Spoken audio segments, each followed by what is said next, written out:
Siguiente lección de este curso de iniciación al trading. Vamos a ver ahora mismo, bueno, en la lección pasada veíamos la relación que tenía la representación gráfica del volumen con lo que estaba pasando en el gráfico. Y hablábamos de que estos volúmenes, digamos, más destacables o estos volúmenes más altos eran los que a nosotros nos importaban y a que a nosotros le dábamos mucha más relevancia, ¿vale?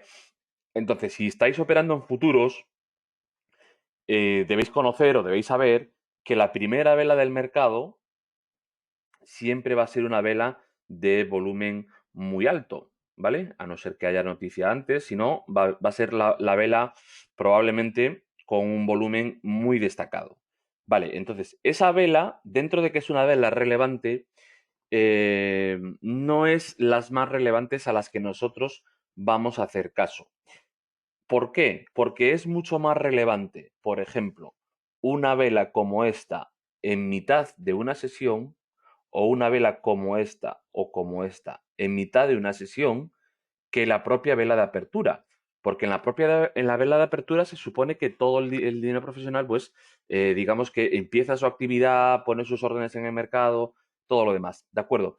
Pero cuando a mitad de sesión aparece este volumen, esto nos está dejando una prueba muy, muy evidente de que ahí el dinero profesional tiene algún tipo de interés. Y esas zonas, esas velas de volumen profesional, de volumen muy alto, son las que nosotros vamos a utilizar principalmente como zonas relevantes o como zonas de soporte o resistencia.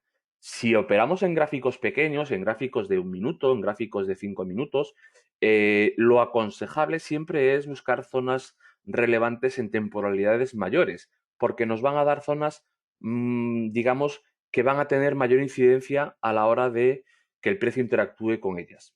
Entonces, por ejemplo, ¿cómo marcaría yo o cómo debemos marcar estas zonas o cuál es una de las maneras, porque hay muchas, en las que, bajo mi punto de vista, nos ayudarán más a reconocer zonas importantes de soporte y resistencia? Bueno, pues en estas velas altas de volumen, ¿vale? Estas velas altas de volumen las identificamos y lo que hacemos es marcar su máximo y su mínimo. En este caso aquí y aquí, ¿vale? Vamos a ampliar un poquito el gráfico para que veáis bien la vela a la que corresponde.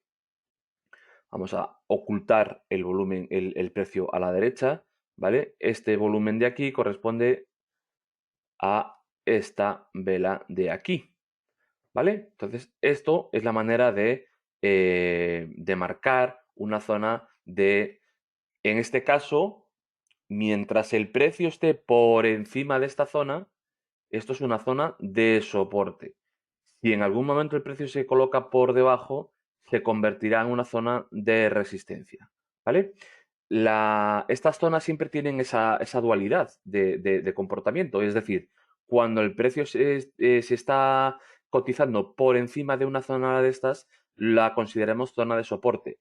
Y una zona de soporte es una zona en la que si el precio se apoya en ella, lo lógico y lo natural en el mercado es que continúe un recorrido al alza. Y lo contrario, si el precio se encuentra por debajo de una zona de resistencia e interactúa con esta zona, lo habitual y lo natural es que el precio continúe su tendencia bajista, ¿vale? Entonces, cuando una misma zona es superada, aquí era soporte, si la superan, aquí se pasa a ser una resistencia, ¿vale? Entonces, siempre debemos estar pendientes de esta zona se ha creado, ¿vale? Perfecto. Bueno, ¿qué debo esperar? Pues debo esperar a que el precio venga a esta zona a ver qué ocurre en esa zona. Si avanzamos un poco el gráfico, vamos a ver cómo más adelante esa zona actúa perfectamente como zona de soporte. ¿Veis? Ahí está. Esto es una zona de soporte, fijaros. Aquí ejerce como esta zona toda, el máximo y el mínimo, es decir, el rango de esta vela, por eso son importantes los volúmenes altos, ejercen como una zona de soporte. Mientras el precio no supere estas zonas hacia abajo, no será zona de resistencia. ¿Vale? Ahí lo han intentado, no han sido capaces. Y ahí se apoya, ¿vale? Y ahí se van definitivamente para arriba. Como veis, esta zona nos ha resultado de mucha utilidad porque nos ha dado, digamos, los límites donde poder nosotros buscar algún tipo de operación. Nos encontraremos muchas veces que nos explican que las zonas de soporte y resistencia son aquellas zonas en las cuales somos capaces de unir máximos y mínimos. Es decir, mucha gente usaría, por ejemplo, una zona de soporte y resistencia, pues podría ser esta zona de aquí. Vale, perfecto. Esta zona de ahí, porque uniríamos estos máximos con estos mínimos, con estos mínimos, con estos mínimos. Vale, y se puede trazar así una zona de soporte de resistencia. Se puede trazar así perfectamente, no hay ningún problema en ello. ¿Cuál es el problema? ¿O cuál es la ventaja de marcarlo como lo hacemos nosotros? Que esa zona es una zona creada por el dinero profesional. Y al ser una zona creada por el dinero profesional, va a tener mucha más relevancia en el futuro que una zona, digamos, creada artificialmente por nosotros. Vale, de acuerdo que esta zona cumple y esa zona se va, ejerce esa zona de soporte resistencia perfectamente. Pero cuando nos damos cuenta que marcando volúmenes muy altos, vamos a marcar este volumen muy alto, por ejemplo. Fijaros, este volumen muy alto coincide esa zona con este mínimo, vamos a marcarlo un poquito más ahí, y la zona del máximo, que sería esta zona de aquí. ¿Y por qué marcamos el mínimo y por qué marcamos el máximo? Vale, porque marcando el mínimo y el máximo tenemos el rango de precios en el cual debemos intentar estar alejados del mercado. Es decir, mientras el precio se mueva entre este máximo y este mínimo, yo no debo buscar ninguna operación. Y cuando el precio se ponga por encima del máximo, podré intentar buscar alguna operación en largo y cuando el precio se coloque por debajo, podré buscar alguna operación en corto. Fijaros que el rango de esa vela que estoy marcando ahora mismo es muy similar al rango de la vela que habíamos marcado antes. Con lo cual, fijaros, ya tenemos una zona en la cual no debemos estar operando o debemos ser pacientes para que el precio salga de esa zona.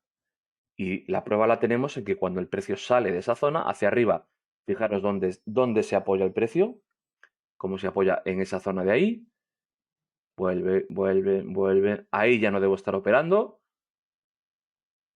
ahí no debo estar operando, ahí no debo estar operando y aquí finalmente ya puedo plantearme el lado de las ventas, porque el precio está fuera de esa zona, no tiene capacidad de volver y se vuelve para abajo.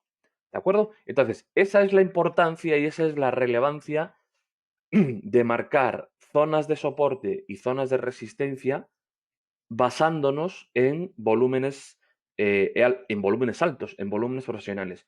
Por supuesto, esto es aplicable a cualquier temporalidad. Podemos analizar un mercado desde lo más atrás que queramos. Podemos analizar un mercado si operamos en gráficos de un minuto. Podemos analizar el mercado en 5, en 15. Lo más próximos, digamos, a la acción del precio. Podemos hacerlo de mil maneras. En la formación tendréis explicadas diferentes maneras de analizar un gráfico. Pero lo que quiero que entendáis, lo que quiero que empecéis a poner en práctica, o sobre todo cuando estéis delante de un gráfico, lo que tiene más sentido que hagáis es que marquéis las zonas relevantes en base a volúmenes altos, porque esas son las zonas que van a tener muchísima más incidencia en el precio que una zona que nosotros creamos por visualmente que puede tener buenos resultados. Si comprimimos un poquito el gráfico y nos vamos a cualquier zona, ¿vale? Aquí, por ejemplo, podemos decir, visualmente, podemos decir, oye, pues esta zona de aquí, de máximos y mínimos, bueno, pues podemos decir que cumple bastante bien. Vale, sin embargo, vamos a hacer una cosa. Vamos a coger una vela como es esta, de volumen muy alto, ¿vale? Que es con una noticia, y vamos a marcar, vamos a ampliar un poco el gráfico, y vamos a marcar esas zonas que nos da el máximo y el mínimo de esta vela. Este es el máximo y este es el mínimo. Y vamos a ver en el futuro si interactúa mejor esa zona o esta zona que habíamos marcado nosotros por aquí anteriormente. Recordar esta zona de arriba y esta zona de abajo son las nuestras marcadas por volumen profesional. Esta sería una zona creada, entre comillas, artificialmente por nosotros. Vamos a ver qué zonas tienen mejores resultados en el futuro, ¿vale? En el futuro. Vamos a ver si el precio llega ahí, si no llega ahí, pues buscamos otras zonas, ¿vale? No pasa absolutamente nada, buscamos otras zonas o incluso, fijaros, estos volúmenes profesionales suelen ser zonas que ya han sido relevantes en el pasado. Vamos a dejar estas zonas, vamos a borrar la zona creada artificialmente y vamos a ver si esta zona y esta zona en el pasado han tenido interacción. Fijaros cómo son zonas que ya en el pasado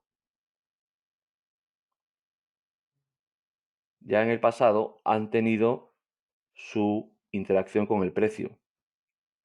Vamos a ver si más atrás hay interacción o no. Fijaros aquí otra vez, y a ver si el precio, a ver si el precio supera hacia arriba, aquí otra vez, y no sé si más atrás tendremos alguna interacción del precio con esas zonas por arriba. Si no, pues es suficiente. Pero ya os digo, es muchísimo más relevante y muchísimo más importante marcar una zona creada por un volumen alto que una zona que nosotros creamos artificialmente. Ojo, no estoy diciendo con esto que la zona que nosotros marquemos como una zona de soporte y resistencia esté mal marcada, para nada. Lo único que quiero que entendáis es la importancia o la prioridad. Debemos darle prioridades a estas zonas a la hora de operar y, evidentemente, si esta zona la marcamos y nos da resultados para operar también, por supuesto que la podemos utilizar. Pero por orden de preferencia va a ser más relevante esta zona que esta zona siempre. Entonces, cuando os hablen de soportes y resistencias, además de pensar en vuestros soportes y resistencias, digamos, habituales, empezar a acostumbraros a marcar zonas de soporte y resistencia basadas en volúmenes profesionales, porque nos van a dar zonas donde muy probablemente el profesional baje a interactuar con el precio y donde muy probablemente nos den zonas operativas muy relevantes, ¿de acuerdo? Así que de esta manera vamos a relacionar zonas relevantes con volúmenes relevantes y de esta manera vamos a empezar a encajar pues lo que sucede en la acción del precio, lo que sucede en el volumen y las zonas que crea el profesional al dejarnos estas pistas de volúmenes altos, ¿vale? Y de esa manera vamos a empezar a poder acotar el precio entre zonas para que nos sea relativamente más cómodo o más sencillo el poder buscar operaciones y el poder incorporarnos a favor de ese dinero profesional y a favor de la tendencia que esté generándose en ese momento. Si es alcista, pues en largo, si es bajista, para en corto, ¿vale? Así que, importante, zonas de soporte de resistencia, que al final son zonas relevantes, nosotros las determinaremos como zonas relevantes. Hay un curso del nivel de relevantes que tiene muchas más zonas, pero esto es, digamos, el inicio para que entendáis por qué el precio se para en ciertas zonas. Bueno, el precio se para en ciertas zonas porque son zonas donde al profesional le interesa ver si en estas zonas puede seguir, encuentra fuerza contraria que le impida seguir su movimiento o por el contrario, comprueba que no hay, en este caso, más oferta y lo que hace es, bueno, pues continúo mi recorrido alcista, ¿vale? Entonces, son zonas donde nos van a dar muy buenas zonas operativas para buscar nosotros posibles recorridos. ¿De acuerdo? Así que, de momento ya tenemos el desarrollo de una tendencia, las partes de una vela, hemos visto el volumen, hemos visto los soportes y las resistencias y ahora veremos finalmente cuándo podemos considerar que el profesional tiene cierta intención o cuando el profesional está, digamos, preparando el terreno para un posible movimiento, ¿vale? Y con estos datos ya vais a tener suficientes conocimientos o suficientes nociones para empezar a ver los cursos de la formación, para que entendáis un poco cómo se mueve el precio, para que entendáis un poco cómo buscar las operaciones, para que, bueno, tengáis ya una idea un poco global de lo que está sucediendo en el mercado y no lo veáis como algo aleatorio que funciona porque sí y que no tiene ningún sentido, ¿vale? Entonces, en la siguiente lección vamos a ver cuándo hay intención del profesional o qué estructuras puede crear el profesional para generar esa intención. Y finalmente nos quedará una lección en la cual vamos a hablar un poquito más concreto de la acción del precio, de cuando la acción del precio nos dice si hay consecución, si no hay consecución y qué es lo que podemos esperar. Y con estas dos lecciones que nos faltan, simplemente pues ya tendréis el conocimiento suficiente, por lo menos para empezar a entender los cursos, para empezar a entender lo que os explico dentro de la formación. Así que nada más, de momento eso es todo y nos vemos en la siguiente lección.